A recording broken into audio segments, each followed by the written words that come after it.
عيد ميلادي ما بقى ليه والو. هبه شنو غتشري ليا؟ هبه ما ديرش راسك هبه شنو غتشري ليا في عيد ميلادي؟ سمعكش مزيان.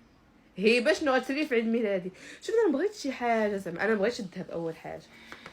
انا بغيت انا نوريهم ضروجك يلا سير. ضروجك ضروجك بلاتي بلاتي. شنو وريتيهم؟ المهم كاع صحابي يلا لا هي عادي انت صاحبتنا معنا داخله في لابيل. حسنا كتبقى معنا في لابيل. شوفوا صحابي اللي كيسولوني زعما شنو بغاو يجيبوا لي في عيد ميلادي. ايفون الاخر.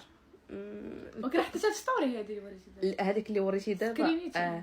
ايفون الاخر ولا شي حاجه. شنو عاوتاني يجيبوا لي؟ هذوك النضاج الرايبين اللي فيهم كاميرا. ادير شي 7000 درهم. شي 5000 على حساب اللي كانوا كبار صغار. الذهب ما كنبغيش شي حاجه فوق من 5000 درهم. اش نقول لك ما نجيبش لي زيكستونسيون ديال طابي روج باش بقيت تبدلي. جيبي شي كولور اخرى غديري معايا مزيان. ها كنضحك معاكم عندكم تقلقوا، ولكن هادشي اللي قلت على الكادوات بصح.